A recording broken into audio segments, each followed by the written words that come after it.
Bharatiya Janata party की राजनीति में सत्ता की लड़ाई अक्सर पर्दे के पीछे से लड़ी जाती है और उत्तर प्रदेश इसका सबसे बड़ा अखाड़ा बनता जा रहा है। योगी आदित्यनाथ को हटाने की तमाम कोशिशों के बीच अब यह बात राजनीतिक गलियारों में जोर पकड़ रही है कि केंद्रीय गृह मंत्री अमित शाह और उप मुख्यमंत्री केशव प्रसाद मौर्य के दांव जो हैं उल्टे पड़ते दिख रहे हैं। बीते दिनों अमित शाह ने अपने और केशव प्रसाद मौर्य के रिश्ते को लेकर भरे मंच से हुंकार भर दी। अमित शाह ने केशव को मित्र बताया, जिसके बाद मानो सियासत की गलियारों में बातों की बाढ़ आ गई। लोग कहने लगे कि 27 में बड़ा बदलाव यूपी में देखने को मिल सकता है।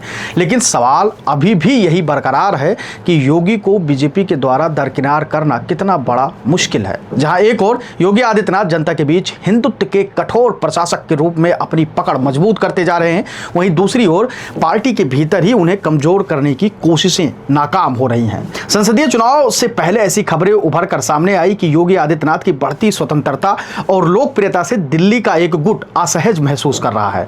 अमित शाह और उनके करीबी कुछ नेता यूपी की राजनीति को फिर से दिल्ली के नियंत्रण में लाना चाहते हैं। इसके लिए सीएम के नाम पर नए चेहरे की टेस्टिंग, प्रशासनिक बदलाव और यहां तक कि योगी की लोकप्रिय योजनाओं का श्रेय केंद्र को दिलाने की रणनीति अपनाई गई।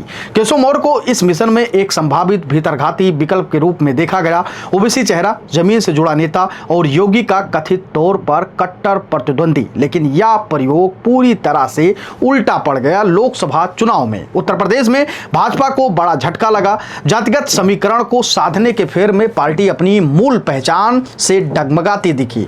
योगी को साइडलाइन करने की रणनीति ने भाजपा को समर्थक वर्ग में भ्रम और असंतोष पैदा किया। यूपी में डबल इंजन सरकार के नारे से ज्यादा असर योगी की छवि का था। जब लोगों को यह संकेत मिला कि योगी को कमजोर किया जा रहा है, तो यह पार्टी को ही नुकसान पहुंचाने वाला कदम बन गया। इन तमाम झटकों के बाद भी योगी न सिर्फ खड़े हैं बल्कि मजबूत होकर उभरे हैं। अब दिल्ली दरबार को यह समझ में आ चुका है कि योगी को दरकिनार करना सिर्फ सियासी भूल ही नहीं बल्कि आत्मघाती कदम साबित हो सकता है। पार्टी के भीतर भी अब कई नेता खुलकर योगी के पक्ष में बोलने लगे हैं। केशव मौर्य जो कभी सधी हुई चाल के खिलाड़ी माने जाते थे, अब खुद को असहज और राजनीतिक रूप से अलग थलग महसूस कर रहे हैं।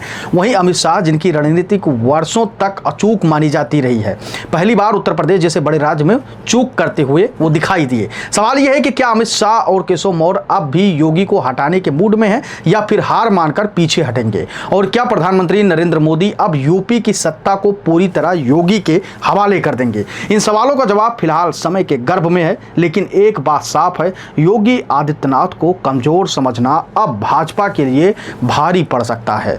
और यह भी कि उन्हें हटाने निकले थे उनकी खुद की लंका लगती दिख रही है। यानी कि साफ तौर पे बातें हैं कि अगर उत्तर प्रदेश के सीएम योगी आदित्यनाथ को जो केंद्र की नेतृत्व है वो अगर हटाने की कोशिश करेगी या ऐसी बातें करेगी, तो कहीं ना कहीं भारतीय जनता पार्टी को देश के सबसे बड़े सूबे यानी कि उत्तर प्रदेश में जहां 403 विधानसभा की सीटें हैं वहां पे उनको मुंह खानी पड़ सकती है, यानी हार का सामना करना पड़ सकता है। क्योंकि योगी आदित्यनाथ वो ब्रांड हैं, वो चेहरा हैं, वो फायर ब्रिगेड हैं जो अलग अलग स्टेटों में चुनाव के समय में जाते हैं और पूरा रंगमंच सजा देते हैं। जनता योगी योगी के नारे लगाने लगती है। एक स्टार प्रचारक के तौर पर उनको बुलाया जाता है और उत्तर प्रदेश में फिलहाल ऐसा कोई नेता नहीं है जिसको स्टार प्रचारक के तौर पर अलग अलग स्टेटों में बुलाया जाए जिसकी लोकप्रियता योगी आदित्यनाथ के बराबर हो। आप अपनी राय हमें कमेंट सेक्शन में जरूर दीजिएगा और बताइएगा कि भारतीय जनता पार्टी अगर ये भूल करती है तो उसको कितने बड़े नुकसान का सामना करना पड़ेगा उत्तर प्रदेश के विधानसभा चुनाव में।